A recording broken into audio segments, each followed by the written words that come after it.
ఇచ్చిర్రు బాబు. కాంగ్రెస్ పార్టీ జిందాబాద్, కాంగ్రెస్ పార్టీ జిందాబాద్, కాంగ్రెస్ పార్టీ జిందాబాద్, కాంగ్రెస్ పార్టీ జిందాబాద్.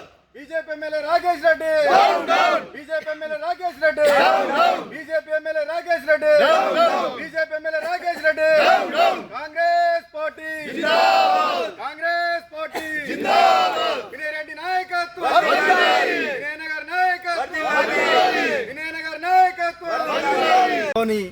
ఆర్మూర్ నియోజకవర్గ ప్రజలని మోసం చేసి ఈరోజు శాసనసభ్యుడిగా ఎన్నికైనటువంటి బీజేపీ ఎమ్మెల్యే రాకేష్ రెడ్డి గారిని ఒకటే ఏంటంటే, నువ్వు ఇచ్చిన హామీలు నెరవేర్చలేవు కానీ మా యొక్క రాష్ట్ర ముఖ్యమంత్రి అయినటువంటి రేవంత్ రెడ్డి గారి మీద, అదేవిధంగా మహేష్ అన్న మీద మాట్లాడుతున్నటువంటి మాటలకు ప్రజలందరూ కూడా, ఆర్మూర్ ప్రజలందరూ కూడా గమనించి, నువ్వు అక్కడ మాట్లాడుతున్నావు కానీ ఇక్కడ ఆర్మూర్ నియోజకవర్గంలో నీవు ఏదైతే ఉచిత వైద్యం, రూపాయికి వైద్యం, అదేవిధంగా నిరుపేదలందరికీ ప్రతి గ్రామానికి 10 ఇండ్లు కట్టిస్తా అని చెప్పేసి కట్టియకపోగా, ఎటువంటి ప్రజలకు నువ్వు ఎటువంటి సమస్యలు తీర్చకపోగా ఆర్మూర్ అభివృద్ధి గురించి మాట్లాడతలేవని చెప్పేసి ఈరోజు స్వచ్ఛందంగా పిలుపు ఇస్తామన్న తరుణంలో మా యొక్క ఆర్మూర్ నియోజకవర్గ ఇన్ఛార్జు వినయన్న గారు ఈ బాధ్యత తీసుకొని ఈరోజు వారి అంకాపూర్ గ్రామాన్ని ముట్టడించడానికి వారు పిలుపునిచ్చారు.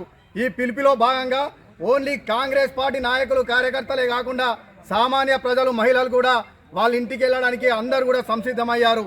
కానీ మీరు బతిమ్లాడి భంగపడి సిపి గారికి నిన్న బతిమ్లాడి మీరేం చేశారంటే, మా ఇంటికి వచ్చి ఖచ్చితంగా నన్ను ప్రశ్నిస్తారు, దయచేసి నాకు రక్షణ కల్పించడని చెప్పేసి పోలీసులందరినీ వేడుకోవడం వల్ల ఈరోజు వారి ఇంటి చుట్టూ, మొత్తం గ్రామాల చుట్టూ అందరినీ నిర్బంధించి మీరు అందరినీ కూడా ఇంట్లో నుంచి బయటకు వెళ్లకుండా ఆపి, మీ యొక్క హామీలు నెరవేర్చని తనం బయటకు వస్తాయని చెప్పేసి మీరు మీ యొక్క అబద్ధాన్ని కప్పిపుచ్చుకోవడానికి ఇలా మీరు పోలీసులను అడ్డం పెట్టుకొని మీరు మాట్లాడుతున్నారని చెప్పేసి చెప్తా ఉన్నాం. ఇంకో విషయం ఏంటంటే, ఒకటే విషయం చెప్తా ఉన్నాం, కాంగ్రెస్ పార్టీ అధికారంలోకి వచ్చిన తర్వాత ఎన్ని హామీలు ఇచ్చినామో మ్యాక్సిమం హామీలను నెరవేర్చుకుంటూ వస్తూ ఉన్నాం. కానీ నువ్వు ఇచ్చిన హామీ ఆర్మూర్ ప్రజలను మోసం చేసి ఆనాడు ఇచ్చిన హామీని నెరవేర్చలేరు. అదేవిధంగా నీ యొక్క బీజేపీ పార్టీ ఆర్మూర్ నియోజకవర్గంలో మనకి ఇక్కడ పక్కకు సెజ్ ఉంది, ఈ సెజ్లో పరిశ్రమలు తీసుకురా, నీకు దమ్ముంటే నువ్వు సీఎం మీద మాట్లాడడం కాదు, మహేష్ అన్న మీద మాట్లాడడం కాదు, వీళ్ళిద్దరి మీద మాట్లాడతావు, ఇటు సుదర్శన్ రెడ్డి గారినేమో నీకు పోటీకి అంటావు. అసలు అయిన వయసు ఎంత, నీ వయసు ఎంత, ఒక్కసారి నువ్వు ఆలోచించాలా. సుదర్శన్ రెడ్డి గారిని పోటీకి నీకు తీసుకురావాలన్నా? నీకు వాస్తవం చెప్తా ఉన్నాం, ఆర్మూర్లో ఉన్నటువంటి మేము వినయ్ కుమార్ రెడ్డి గారు కానీ మా కార్యకర్తలు చాలు నీకు అని చెప్పేసి చెప్తా ఉంటూ, ఖచ్చితంగా నీకు దమ్ముంటే నువ్వు రాజీనామా చెయ్యు. 100% కాంగ్రెస్ పార్టీ ఆర్మూర్లో విజయకేతనం మోగిస్తా అని చెప్పేసి చెప్తా ఉన్నాం. నువ్వేమంటున్నావు, 20 సంవత్సరాల క్రితం 1999లోనే కాంగ్రెస్ పార్టీ ఇక్కడ గెలిచింది, అసలు ఇక్కడ కాంగ్రెస్ పార్టీ ఎక్కడ ఉన్నా అని చెప్పేసి చెప్తా ఉన్నావు. అసలు నీకు రాజకీయమే తెలియదు. అంకాపూర్లో గ్రామాభివృద్ధి కమిటీలో నిన్ను మెంబర్షిప్ చేసుకుంటలేరు, అయినా కానీ పబ్లిక్ మోసపోయి నీకు ఓట్లేసి గెలిపించిర్రు. మీరు ఒకసారి అది కూడా గమనించుకోవాలని చెప్పేసి చెప్తూ, మొన్న ఆర్మూర్లో సర్పంచ్ కూడా బీజేపీ పార్టీ అభ్యర్థి ఓడిపోయిందని చెప్పేసి కూడా మీరు ఒకసారి గుర్తు చేసుకోవాలా. అదేవిధంగా మీరు కాంగ్రెస్ పార్టీ చేస్తున్న అభివృద్ధిని ఓర్వలేక ఇవన్నీ మాట్లాడుతున్నారు. ఎందుకంటే మీరు ఏం పని చేయరు, చేసిన వాళ్ళ మీద దుమ్మేసిపోస్తారు. ఏం పని చేయకపోగా ఎప్పుడన్నా ఏదన్నా చిన్న ఇష్యూ అయిందంటే, హిందూ ముస్లిం ఇష్యూ అయిందంటే అక్కడే ఫోన్లో ఫ్రీగా మాట్లాడేసి అనవసరంగా ఇక్కడ తారతమ్యాలు తెచ్చి ఆర్మూర్ నియోజకవర్గాన్ని అభివృద్ధికి వెనుకడుగు వేసేలా మీరు చేస్తున్నారని చెప్పేసి కూడా మీరు ఆత్మవిమర్శ చేసుకోవాలని చెప్పేసి చెప్తా ఉన్నాం.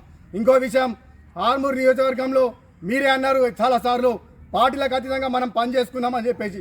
పార్టీలకు అతీతంగా, కులాలకు అతీతంగా, మతాలకు అతీతంగా మనం అభివృద్ధి చేసుకున్నాం. కానీ ఇట్లాంటి మాటలు నువ్వు సీఎం మీద మాట్లాడి, మహేష్ అన్న మీద మాట్లాడి, సుదర్శన్ రెడ్డి సార్ మీద మాట్లాడి, కాంగ్రెస్ నాయకుల మీద మాట్లాడి నువ్వు హీరో అయితే అనుకుంటున్నావు. కానీ ఖచ్చితంగా రానున్న రోజుల్లో కానీ నువ్వు ఖచ్చితంగా ఎమ్మెల్యే కాదు కదా, మళ్ళీ మీరు అంకాపూర్ సర్పంచ్ కూడా గెలవాలని చెప్పేసి కూడా చెప్తూ, మీరు దమ్ముంటే రాజీనామా చేయండి, ఇట్లాంటి అరెస్టు చేయించడం కాదు.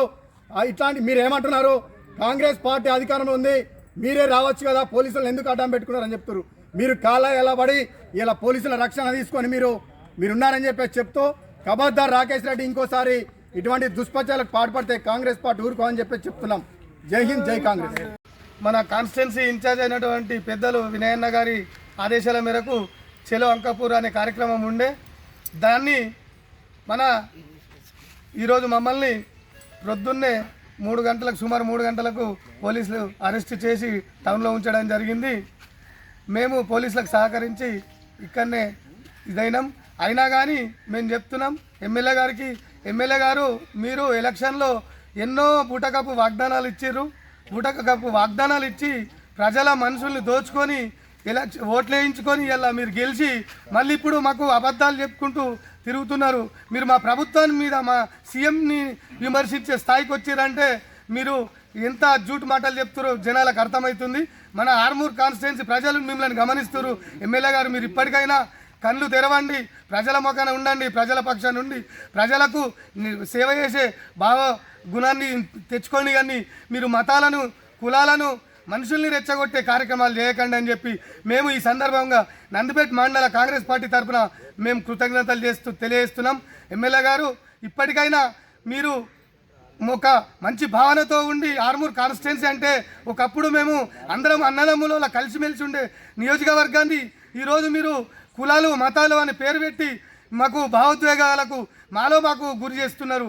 కాబట్టి మీరు ఇలాంటి నీచమైన రాజకీయాలకు పోకుండా మీరు ఎన్నికల్లో ఇచ్చిన హామీలన్నీ నెరవేరుస్తూ ప్రజలకు మా ఆర్మూర్ కాన్స్టిట్యున్సీ నియోజకవర్గానికి న్యాయం చేయాలి అని చెప్పి మేము ఈ సందర్భంగా నందిపేట మండల కాంగ్రెస్ తరఫున డిమాండ్ చేస్తున్నాం. జై కాంగ్రెస్, జై కాంగ్రెస్. కార్యక్రమంలో భాగంగా మా ఆర్మూర్ ఇన్ఛార్జి పొద్దుటూరు వినయ్ కుమార్ ఆధ్వర్యంలో పిలుపు మేరకు మేము అంకాపురం బయలుదేరే కార్యక్రమంలో మాకు రాత్రి 3 గంటలకు సుమారు 3 గంటల టైంలో పోలీసు అరెస్ట్ చేయడం జరిగింది.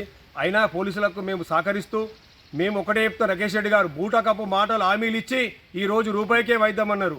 ఎక్కడిచ్చారు? ఇల్లు గవర్నమెంట్ ఇచ్చినా కానీ 10 ఇండ్లు ఊరికి 10 ఇండ్లు కట్టిస్తానన్నారు.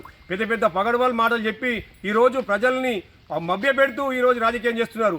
మీరు ఎప్పుడు వచ్చారు? 3 నెలల రాజకీయం చేశారే తప్ప 30 ఏళ్ళ రాజకీయం చేసినంత సవాల్ చేస్తున్నారు. నువ్వు ఎక్కడ నుండి అర్హత అయింది? ఈరోజు దమ్ముంటే రాజీనామా చేయి. రాజీనామా చేసి ఇదే ఆర్మూర్లో గడ్డ మీద పోటీ చేద్దాం. పోటీ చేస్తే నీ సత్తా ఏందో మా సత్తా నిరూపిస్తాం. ఏదో తాబాకు ముందు కొడంగల్ అనే మాట కాదు, నీ కొడంగల్ అనే అర్థకు లేదు. ఒక కార్పొరేటర్ చేయాలి, మా ఆర్మూర్లో ఉన్న కౌన్సిలర్ చేయాలని చెప్తా ఉన్నాం. ఎందుకంటున్నామంటే మీ తాబాకు ముందు కొడంగల్ అంటారు, లేకపోతే సీఎం అంటారు, పీఎం అంటారు. నీకు దమ్ము లేని వ్యక్తి నువ్వు అసలు కుల చెప్తావు. నీకు దమ్ము ధైర్యం ఉంటే ఈ రోజు రాజీనామా చేయి. రాజీనామా వేసి మళ్ళీ ఎలక్షన్లకు వెళ్దాం. అప్పుడు మరి మాట చూసుకుందాం. మీ ప్రజలకు నువ్వు నెరవేరుస్తావా, హామీలను మేము నెరవేరుస్తామా? ఈ రోజు మేము ఇందిరమ్మ పథకంలో భాగంగా ఎందరికో నిరుపేద కుటుంబాలకు ఇండ్లు ఇస్తున్నాం, అలాగే ఉచిత కరెంట్ ఇస్తున్నాం, సన్న బియ్యం ఇస్తున్నాం, పిల్లలకు ఫీజు రిమెంబర్మెంట్ తెచ్చిందే వైఎస్ రాజశేఖర ఆజామన్లు. మీరు ఎక్కడిచ్చారయ్యా? ఈ జనధన కార్యక్రమంలో జీరో అకౌంట్ అని చెప్పి ఈ మోడీ గారు 15 లక్షల అకౌంట్లు వేస్తాను ఎక్కడిచ్చారు? పెద్ద పెద్ద మాటలు చెప్తూ ఈరోజు హిందూ ముస్లిం చర్చ పెట్టుకుంటూ తారతమ్యాలు మేమంతా కలిసి ఉన్న ఈ రోజుల్లో మీరు అనవసరంగా రెచ్చగొడుతూ పబ్లిక్ రెచ్చగొడుతున్నారే తప్ప మీరు చేసింది ఏమీ లేదు. ఆ రోజు కూడా సుదర్శన్ రెడ్డి గారు కాలుమొక్కో, పీసీసీ మహేష్ కుమార్ గారు కాలుమొక్క ఏదో తెచ్చుకున్నారు తప్ప మీరు సొంతంగా తెచ్చిన ఏ కార్యక్రమాలు లేవు. ఇచ్చింది మేము. మీకు దమ్ముంటే మీరు ప్రధానమంత్రి మెప్పించుకొని మన గవర్నమెంట్ మన వాళ్ళు కేంద్ర మినిస్టర్లను మెప్పించుకొని పౌసు తీసుకురారు తప్ప మీరు ఏదో విచ్చవెలివిగా మాట్లాడుతూ ఊకులేరు. కబద్దార్ రాకేష్ రెడ్డి, ఈడికెళ్ళి దమ్ము ధైర్యం ఉంటే రాజీనామా చేసి ఆర్మూర్కి వెళ్ళి పోటీ చేయి. మా వినయ్ కుమార్ అన్న మీ మీద గెలిపించే సత్తా మాకుంది. జై కాంగ్రెస్, జై కాంగ్రెస్.